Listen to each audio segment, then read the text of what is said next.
was in court when the judge gave my dad 5 years for beating my stepdad to a pulp. That was the day I decided to stop telling the truth. My mom cried the whole drive home, while my stepdad stroked her face. "I'm going to stay with my friend Tilly for a few days," she said through tears. My stepdad smirked as I dug my nails into her arm. "Please don't leave me alone with him." Mom slapped me. "Your father filled your head with lies. Brandon's been nothing but good to us."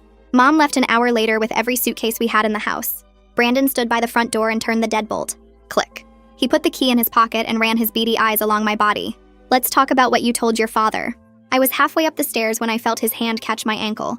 I kicked backwards as hard as I could and slammed my bedroom door shut before wheeling my wardrobe in front of it. I tried to open the window and noticed there were screws drilled into the frame. He'd been planning this.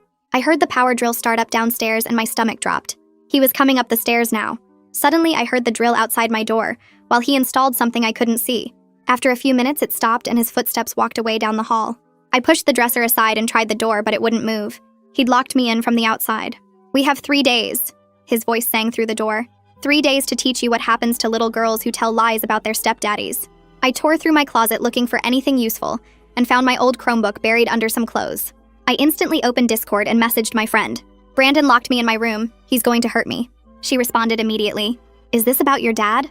You promised you wouldn't tell." Before I could type anything back, the screen went black. He'd cut the power. I knew I didn't have long before he had his way with me. I instantly grabbed the lamp from my nightstand and swung it at the window as hard as I could. Crack!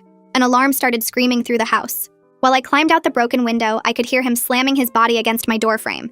He was laughing, like this was all some game he'd been excited to play. The door crashed open, but I didn't look back. I shimmied sideways along the ledge, barely making my way towards the bathroom window. Before Brandon could figure out what was going on, I grabbed the frame and hit the tile floor hard. There was a small window above the toilet, and I locked the door, and just as Brandon made it the door. "I tried to be patient while your dad ruined everything," he screamed over and over.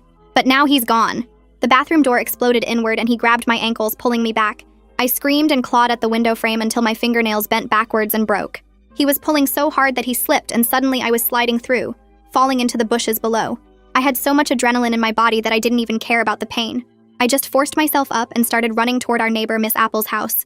I looked back once and saw Brandon walking out the front door, like he had all the time in the world because he knew I couldn't get far. His hand was in his jacket pocket, wrapped around something I couldn't see. Miss Apple's porch light turned on and the door opened. "Help!" I tried to scream, but it came out as barely a gasp. "Honey, come back inside." Brandon's voice was sickly sweet. Miss Apple stepped onto her porch looking worried. "Oh my goodness, what happened to you, dear?" I collapsed onto her lawn, unable to stand anymore. "He locked me in my room. He's going to hurt me. Please call 911. Brandon knelt down beside me with perfect concern arranged on his face. "Miss Apple,